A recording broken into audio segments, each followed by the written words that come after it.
Subscribe to our YouTube channel and press the bell icon to get latest notifications.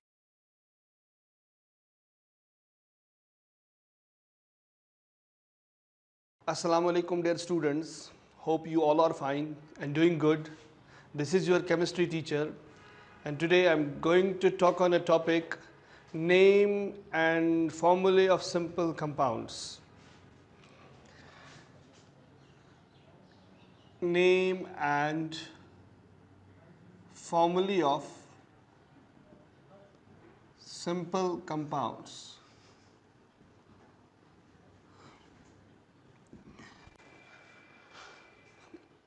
Well, the simplest compounds are called binary compounds. Simplest compounds are called binary compounds. Now the question arises here, what is a binary compound? A binary compound is that compound which is formed of only two different types of elements. I repeat, a binary compound is that compound which is formed of only two different types of elements. That means we can write a binary compound is a compound formed of only two different types of elements. For example, we have a compound called sodium chloride. Well, sodium chloride is the compound formed of only two elements. One is sodium and one is chlorine. Fine. Likewise, we have a compound calcium oxide. Again, this compound is formed of only two elements, calcium and oxygen. Likewise, we have a compound ammonia that is also formed of two elements, only two elements. One is nitrogen and another is hydrogen. So here we are talking about simple compounds, and we know now the simple compounds, the simplest compounds rather we should say, are the binary compounds. And a binary compound is that compound formed of only two different types of elements. Two different types of elements. For example, sodium chloride is formed of only sodium and chlorine. Like similarly, we have calcium oxide formed of only calcium and oxygen, and ammonia formed of only nitrogen and hydrogen.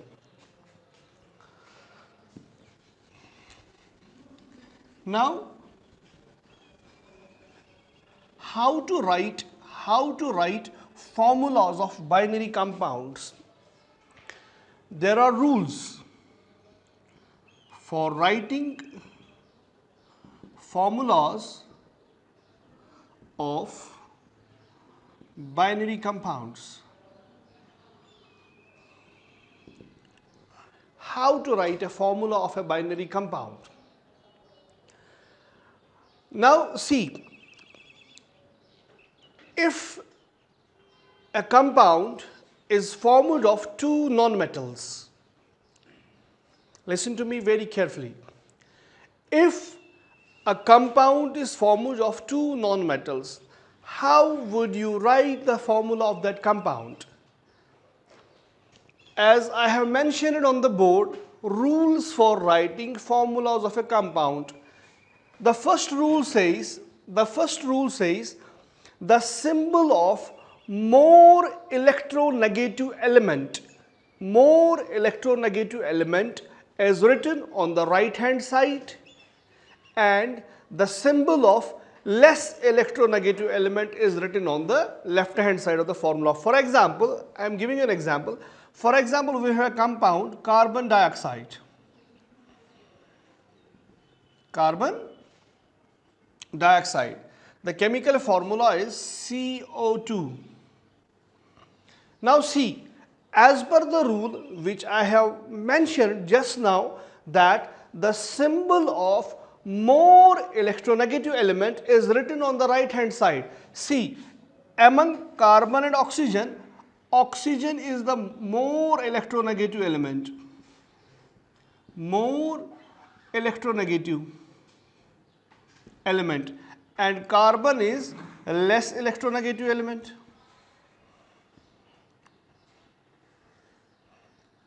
Now see, the symbol of more electronegative element is written on the right hand side, and the symbol of the less electronegative element is written on the left hand side.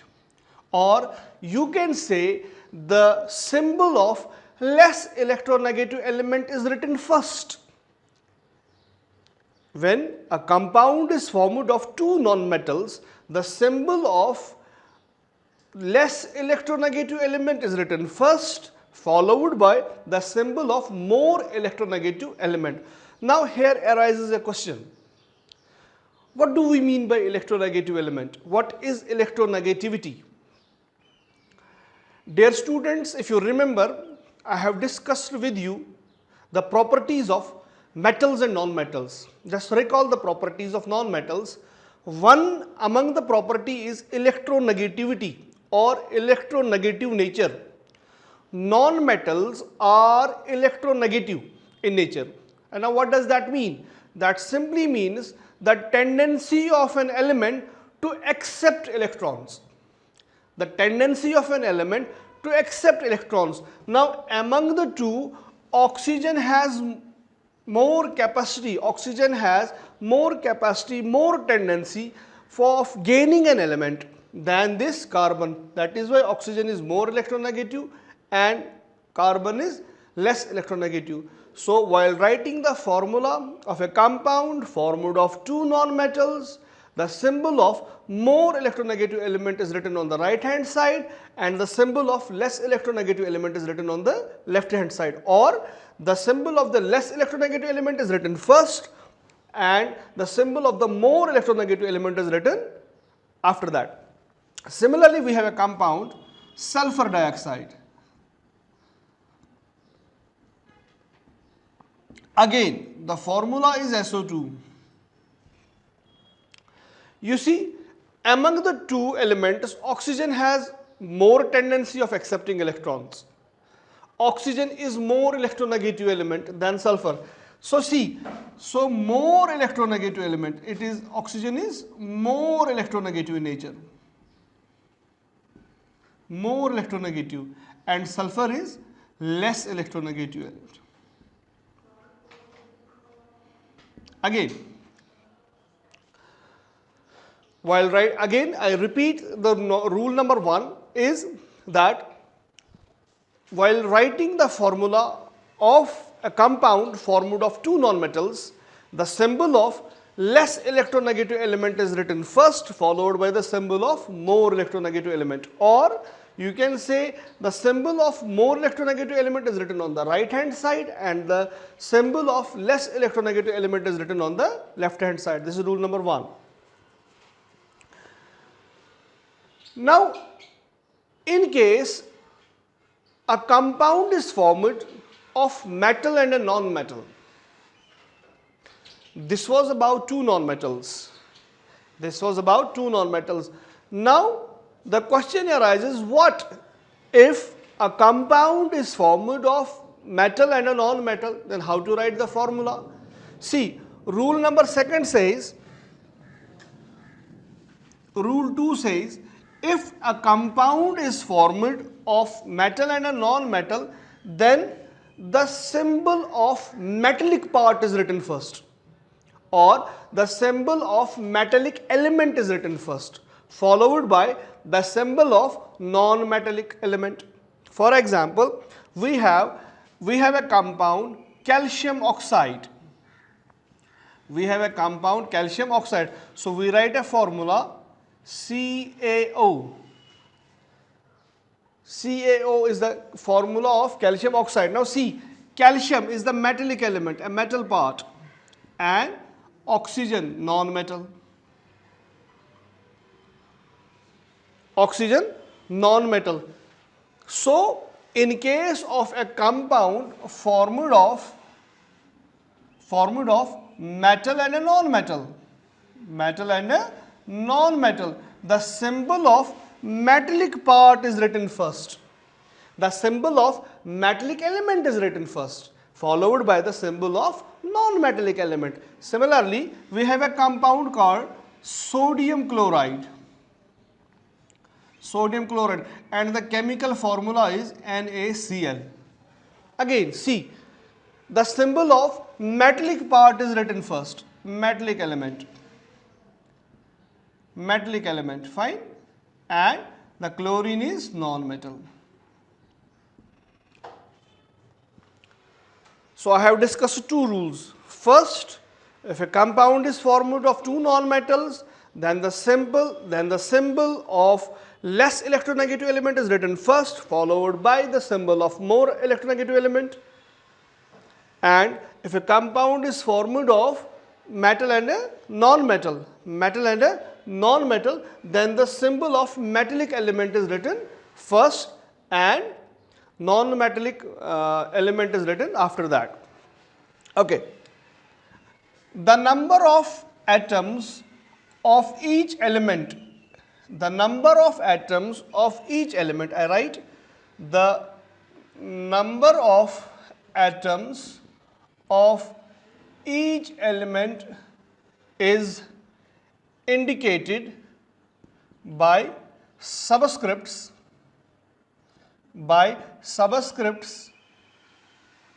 on right hand side bottom of the symbol.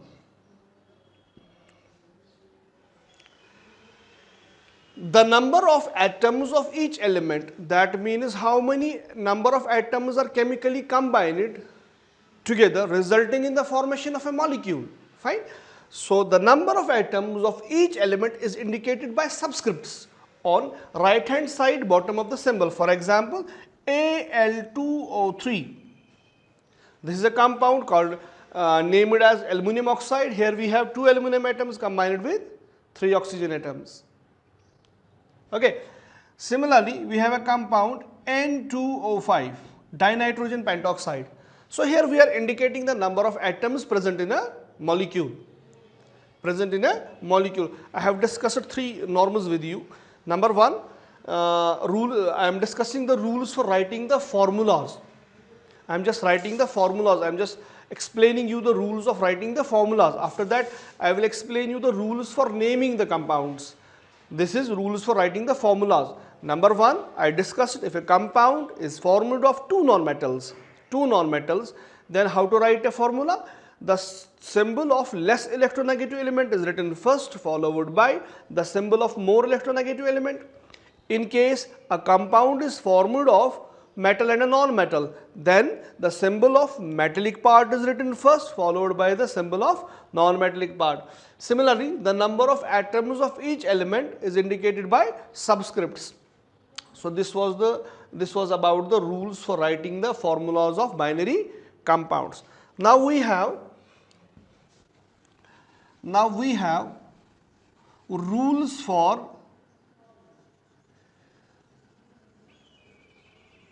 rules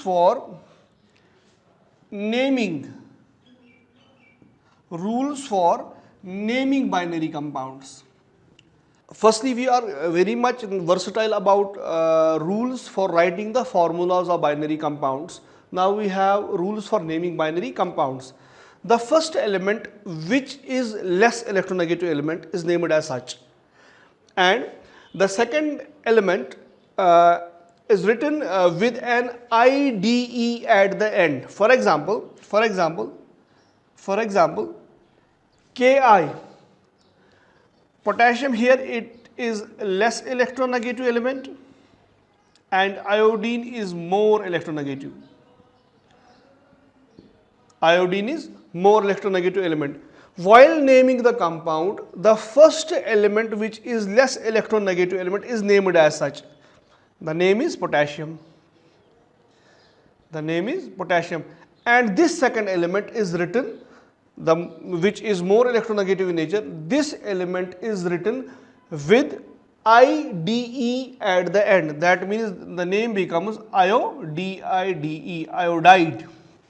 So the compound is potassium iodide. Similarly, MgO. Now name this compound. Here again, this is less electronegative element and this is more electronegative element. Fine, more electronegative element, and the name of the less electronegative element is named as such. This is magnesium. And oxygen, more electronegative element, is written with an IDE at the end. So it becomes OXIDE. So the name becomes magnesium oxide. This is rule number 1. So rule number 1 says the first element which is less electronegative element is named as such, and the second element is written with an IDE at the end.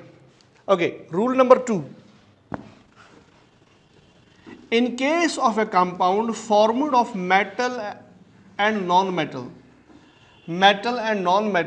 the numeral subscripts are ignored. For example, this is a compound BaCl2.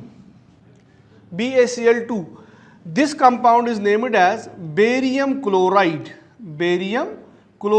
and not barium dichloride. Okay, similarly, Al2O3.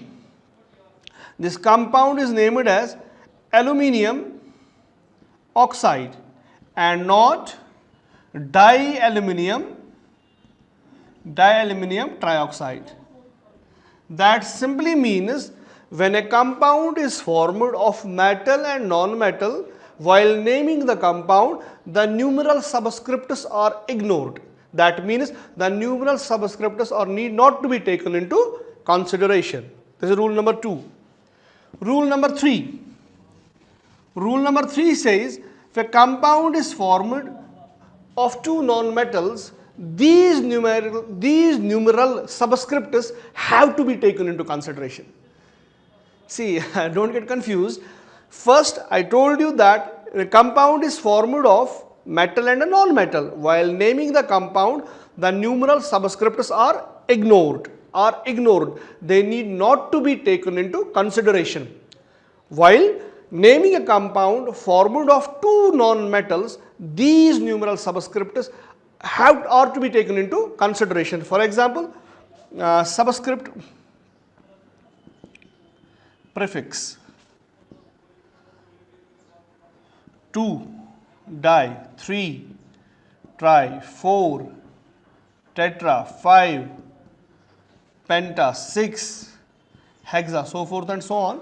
For example, we have a compound CCl4. Now this is a compound formed of two non-metals, and I told you the rule says when a compound is formed of two non-metals, the numeral subscripts are to be taken into consideration. So then the name becomes carbon, so prefix tetra chloride. Carbon tetrachloride. Similarly, we have a compound N2O5. The name becomes dinitrogen pentoxide. So I have discussed 3 rules with you. One more rule is there. If hydrogen is the first element in the compound, then no prefixes are added irrespective to the number of atoms present in a molecule. For example, if I write H2S, now although the atomicity is indicated here, the number of atoms, But the rule says when hydrogen is the first element in the compound, no prefixes are added. So simply this compound is named as hydrogen sulfide or HCl, hydrogen chloride. Hydrogen chloride. I repeat, I have discussed with you the rules for writing the formulas of binary compounds. I discussed with you the rules for naming binary compounds. While naming the compound, the first element, which is less electronegative element, is named as such, and the second element, which is more electronegative element, is written with an IDE at the end. While naming a compound formed of metal and a non-metal, numeral subscripts are ignored. They need not to be taken into consideration. While naming a compound formed of two non-metals, these numeral subscripts are taken into consideration. So we have, as I have shown you on the board earlier, that subscript 2 stand prefix is di, for 3 it is tri, 4 tetra, 5 penta, 6 hexa. Fine. Similarly, when hydrogen is the first element, no prefixes are added. Fine. I hope you have understood it very well. So inshallah next time we'll see with you with another topic. Till then, Allah Hafiz, stay home and stay safe.